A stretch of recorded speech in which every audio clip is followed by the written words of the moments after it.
for to say, hey guys, it's Klaus. A little bit of a different intro for you today. Let's watch Extension Arm Hans. There he is.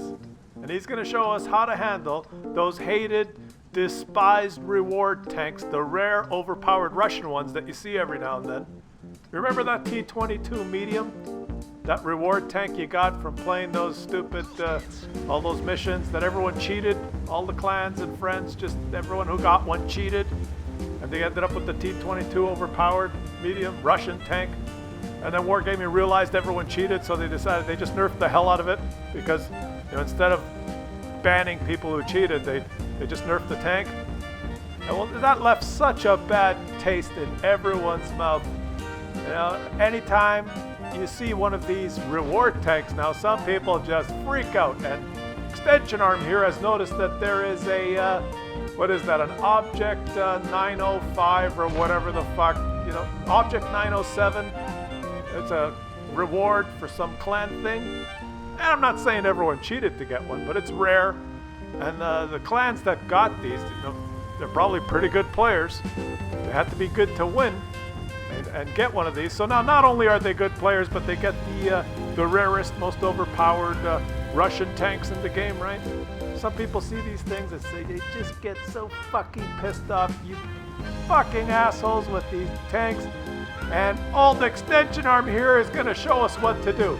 He doesn't care about win rate. He doesn't care about WN8. He doesn't care about stats. His only mission here is to get rid of this fucking reward tank. So hey, Mr. Object 90 whatever, fuck you! And whatever happens after that, doesn't really matter. Because if you can't get one of these tanks yourself, you might as well just YOLO their ass out of the game. Of course, the rare reward ones have to be Russian, right? They have to be overpowered in Russian. Fuck you! Good job, Extension Arm. But we're not here to see a replay of a tank that's overpowered in Russian. We're here to see one that's underpowered in British. The TOG. It's TOG time. And look at this. It's a stronghold skirmish, 7 versus 7. And we decided to roll out in the TOGs. Here we go. Yeah, didn't expect that coming, did you? How many we got here? 1, 2, 3, 4, 5 TOGs. And I decided I would call this game. And the instruction here is TOGs, let's go up the 9-0 line and just drive straight to their cap. And here we go. Look at this. A troop of TOGs. TOG on the loose. Here we go. I guess I'm going to have to tell a story or something because it's going to take a little while for the TOGs to get to the enemy base. And, getting back to the intro there, you know what? That was classic. I loved it. Like, what the hell? How come every reward tank, every time there's a new something or other and there's a reward and there's going to be a new really good tank, why does it always have to be Russian? Like, how many fucking tier 10 Russian mediums do we need in this game? Okay, here's one, has a really strong turret and a fantastic gun. And we'll make another one where the turret, a few pixels on the top are weaker and it has 1 degree more gun depression. Then we'll have another one where the soft stat's a little bit better and it has a 1 degree less gun depression, but the turret, the few pixels on the left are a little different. And then we'll have another one where the angle on the front plate is 10 degrees instead of 11 degrees. And they're all basically fucking the same, plus or minus a little bit, but they all have better soft stats and better stats than all the other tanks. And there's like dozens of them. But whatever. Anyway, when you see a guy, you don't see very many these days, but if you see someone driving a T-22 medium, immediately what pops into your head is a cheater. That guy's a cheater, right? Because there's kind of a reputation that if you have a T-22 medium, and not everyone cheated to get one, but that's the reputation. Cheater. Yeah, that's immediately what pops into your head. Or you see one of those Object 907s driving around, right, the reward tanks. Immediately what pops into your head is, oh, clan stat patter. Right? It doesn't matter. Could be the nicest guy in the world. Could be your best friend. But no, immediately, as soon as you see Object 907, clan stat patter. That's what pops into your head. You see a troop of TOGs in a skirmish. Immediately the other team, they see, oh, look, 5 TOGs. Idiots, right? Morons. It's immediately what pops into your head. We just have a predetermined reaction to certain things. It's like when I was in high school and the counselors came in one day and they did kind of this Rorschach or something test to try and determine what kind of profession we would go in later in life. Everyone had a little interview with the counselors, and they showed you these flashcards with things on them, and they asked you to tell them the first thing that popped into your head. So, one of them, they held up this flashcard with these two kind of ink blots on it, right? And they said, Klaus, just say the first thing that comes into your head, and breasts. And immediately the counselors, her eyes bugged out really wide like a frog, and kind of her head jolted back, and she pulled out her little pad and wrote some things in there and said, okay.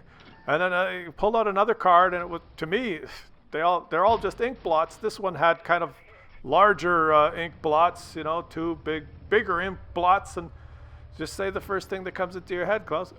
Large breasts. And then head is shaking left and right, and she's writing something down in her pad, right?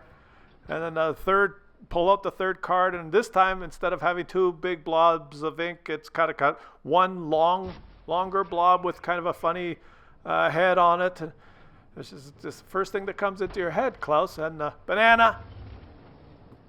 She writing in her pad again, and then there was 12 or 15 of these cards, but she stopped after 3 and says to me, well, that's strange, Klaus. If you're not going to take this seriously, we won't continue here. But the first 2 cards you had to make a sexual reference, and then the third one is fruit, because the first 2 were the female sexual reference, and then the third card, you decided to just say some sort of fruit, like if you're not going to take this seriously.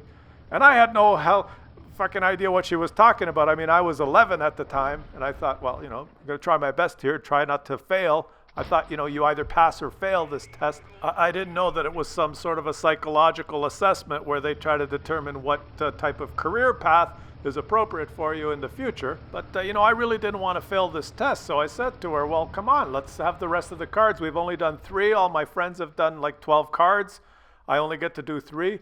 If I've only got 3 right out of 12, I'm going to fail. And I promised not to answer any more of the questions with any kind of fruit or any kind of body part that the blot might look like.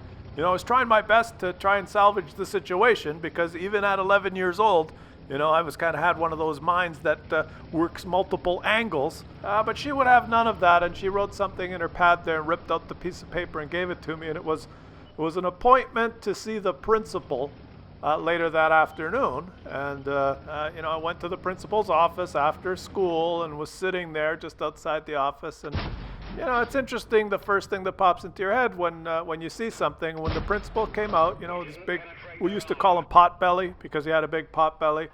And he comes out of the office with the belly protrudes out of the doorway first. And immediately when I saw the belly, for some reason, with the ink blots and things, being told to say what pops into your head, and whatever first thing that comes into your head, I was just kind of thinking, what did I do wrong on the test? Did I fail?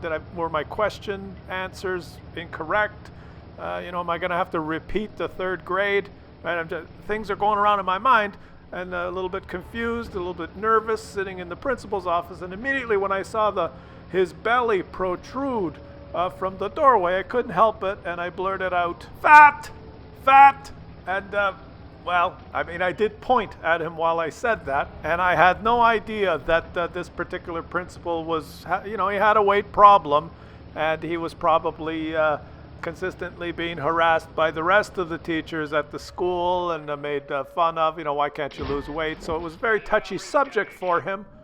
And I guess having this 11-year-old point it out, and I couldn't help but start laughing afterwards, because he made this face, he was so shocked.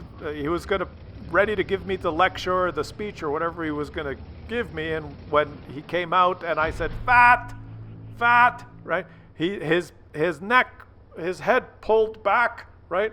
Like a turtle pulling the head into the shell, because he was shocked.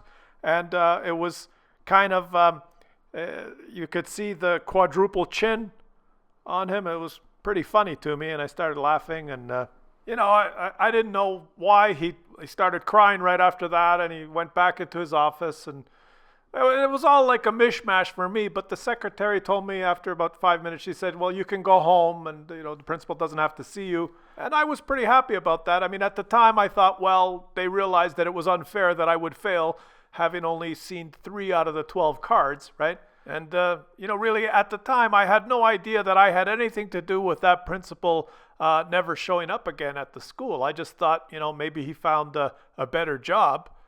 What the hell's this story have to do with the game? We did win the game with the Togs. And what is there, blank screen here now?